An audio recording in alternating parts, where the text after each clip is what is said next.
ನಮ್ಮ ಮುಂದಿರೋ ಈ historical notes ನೋಡ್ತಾ ಇದ್ರೆ ಆ, ಒಂದು ದೊಡ್ಡ ಸೀಕ್ರೆಟ್ ಗೊತ್ತಾಗತ್ತೆ. ಹರಪ್ಪನ್ ಸಿವಿಲೈಸೇಷನ್ನ ದೊಡ್ಡ ದೊಡ್ಡ ಸಿಟಿಗಳು ಮಾಯವಾದ ಮೇಲೆ ಭಾರತದಲ್ಲಿ ನೆಕ್ಸ್ಟ್ ಏನಾಯಿತು ಅಂತ ನಾವು ಇವತ್ತು ಈ ಡೀಪ್ ಡೈವ್ನಲ್ಲಿ ನೋಡ್ತಾ ಇದ್ದೀವಿ. ಹೌದು. ಒಂದು ಹೊಸ ಕಥೆನೇ ಶುರುವಾಯ್ತು ಅಂತ ಹೇಳ್ಬೋದು. ಅದೇ ವೇದಿಕ್ ಪೀರಿಯಡ್. ಆದರೆ ಇದರಲ್ಲಿ ಒಂದು ಇಂಟ್ರೆಸ್ಟಿಂಗ್ ವಿಷಯ ಇದೆ ಅಲ್ವಾ? ಈ ಕಾಲದ ಜನ ದೊಡ್ಡ ಬಿಲ್ಡಿಂಗ್ಸ್ ಏನೂ ಕಟ್ಟಲಿಲ್ಲ, ಬದಲಾಗಿ ತಮ್ಮ ನಾಲೆಜನ್ನು ಕೇವಲ ವರ್ಡ್ಸ್ ಆ್ಯಂಡ್ ಸಾಂಗ್ಸ್ ಅಂದರೆ ಪದಗಳು ಮತ್ತೆ ಹಾಡುಗಳ ಮೂಲಕ ಉಳಿಸಿದರು. ಖಂಡಿತ. ಆ ಕಾಲದ ಋಷಿಗಳು ಕಾಡಿನಲ್ಲಿ ಕೂತು ನೇಚರ್ ಮತ್ತು ಸೈನ್ಸ್ ಬಗ್ಗೆ ತುಂಬಾ ತಿಳಿದುಕೊಂಡ್ರು. ಅದನ್ನ ಅವ್ರು ಎಲ್ಲೂ ಬರಿದಿಡ್ಲಿಲ್ಲ. ಬರೀ ಹಾಡುಗಳ ಮೂಲಕ ಒಬ್ರಿಂದ ಒಬ್ರಿಗೆ ಕಲಿಸಿದ್ರು. ಇದಕ್ಕೆ ಓರಲ್ ಟ್ರೆಡಿಷನ್ ಅಂತಾರೆ. ವಾವ್! ಬರೀದೇ ಕಲಿಯೋದಂದ್ರೆ ಅದು ಹೇಗ್ ಸಾಧ್ಯ? ನಾವೀಗ ಸ್ಕೂಲಲ್ಲಿ ಒಂದು ಪೇಪರ್ ಓದಿದ್ರೇನೆ ಬೇಗ ಮರ್ತು ಹೋಗ್ತೀವಿ.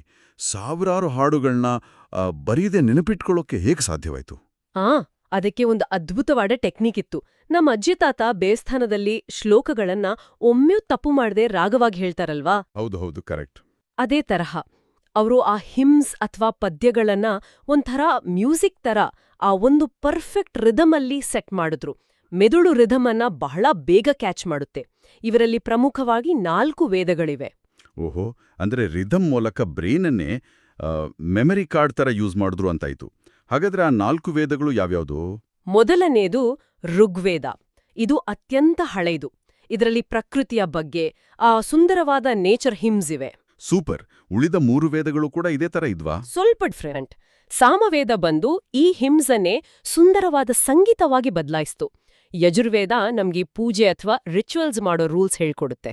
ಓಕೆ, ಇನ್ನು ಕೊನೆಯದು ಅಥರ್ವವೇದ. ಇದರಲ್ಲಿ ಮೆಡಿಸಿನ್, ಆರೋಗ್ಯ ಮತ್ತೆ ದಿನನಿತ್ಯದ ಲೈಫ್ ಬಗ್ಗೆ ತುಂಬಾ ಡೀಟೇಲ್ಸ್ ಇದೆ. ಈ ನೋಟ್ಸಲ್ಲಿ ಇನ್ನೊಂದು ಆಶ್ಚರ್ಯ ಆಗೋ ವಿಷಯ ಇದೆ. ಇಷ್ಟು ಬುದ್ಧಿವಂತರಾಗಿದ್ದ ಈ ಜನ ಒಂದೇ ಕಡೆ ಮನೆ ಮಾಡ್ಕೊಂಡಿರ್ಲಿಲ್ಲ ಅಂತ ಇದೆಯಲ್ಲ, ಯಾಕೆ? ಅದಕ್ಕೆ ಕಾರಣ ಅವರ life style. Early Vedic period ಅಲ್ಲಿ ಜನ ಸಪ್ತಸಿಂಧುವ ಅಥವಾ 7 ನದಿಗಳಿದ್ದ ಜಾಗದಲ್ಲಿ ಇದ್ರು. ಅವರ ಮೇನ್ ಕೆಲಸ ಹಸುಗಳನ್ನ ಸಾಕುವುದು. ಓ, ಹಸುಗಳನ್ನ ಸಾಕೋದು. ಹೌದು. ಇದನ್ನ ಪ್ಯಾಸ್ಟೋರಲಿಸಂ ಅಂತಾರೆ. ಆ ಕಾಲದಲ್ಲಿ ದುಡ್ಡು ಅಥವಾ ಗೋಲ್ಡ್ಗಿಂತ ಹಸುಗಳೇ ದೊಡ್ಡ ಆಸ್ತಿ. ಯಾರತ್ರ ಹೆಚ್ಚು ಹಸು ಇರುತ್ತೋ ಅವರನ್ನ ಗೋಮತ್ ಅಥವಾ ದೊಡ್ಡ ಶ್ರೀಮಂತರು ಅಂತ ಕರೀತಾ ಇದ್ರು. ಕರೆಕ್ಟ್. ಹಸುಗಳಿಗೆ ಪ್ರತಿದಿನ ತಿನ್ನೋಕೆ ಫ್ರೆಶ್ ಗ್ರಾಸ್ ಬೇಕಲ್ವಾ?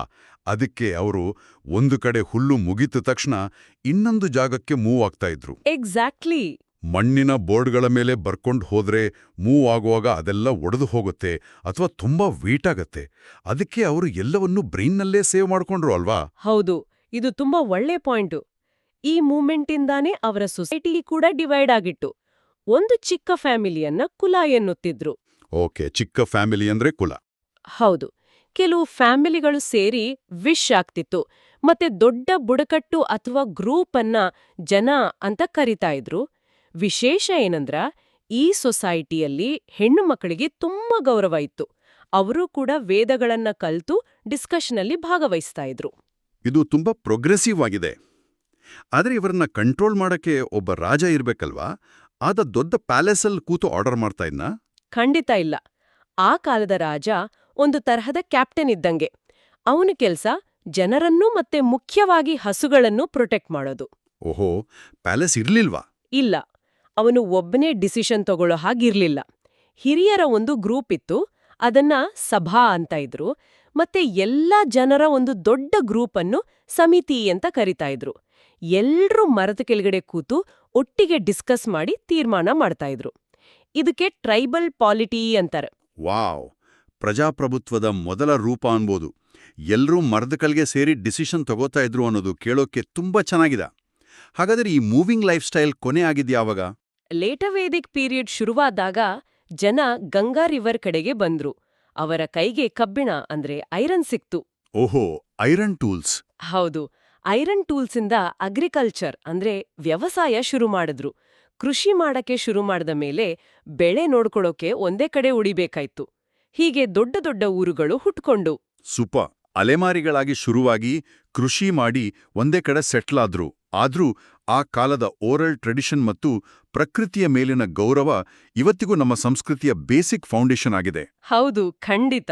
ಕೊನೆಯದಾಗಿ ನಾವೊಂದು ಕ್ಷಣ ಯೋಚನೆ ಮಾಡೋಣ. ನಾವಿವತ್ತು ಫೋನು, ಲ್ಯಾಪ್ಟಾಪ್ ಇಲ್ದೆ ಒಂದು ಚಿಕ್ಕ ಫೋನ್ ನಂಬರ್ ಕೂಡ ನೆನ್ಪಿಟ್ಕೊಳ್ಳಲ್ಲ. ಆದರೆ ಬರವಣಿಗೆಯೇ ಇಲ್ಲದೆ ಸಾವಿರಾರು ಹಾಡುಗಳನ್ನ ನೆನ್ಪಿಟ್ಕೊಂಡಿದ್ದ ಆ ಕಾಲದ ಜನರ ಮೆದುಳು ಎಷ್ಟು ಪವರ್ಫುಲ್ ಆಗಿತ್ತಲ್ವಾ? ಸ್ಮಾರ್ಟ್ ಟೆಕ್ನಾಲಜಿ ನಮ್ಮ ಬ್ರೈನ್ ಪವರ್ ಅನ್ನ ಕಮ್ಮಿ ಮಾಡ್ತಾ ಇದೆಯಾ ಅನ್ನೋದು ನಾವು ಯೋಚನೆ ಮಾಡಬೇಕಾದ ವಿಷಯ.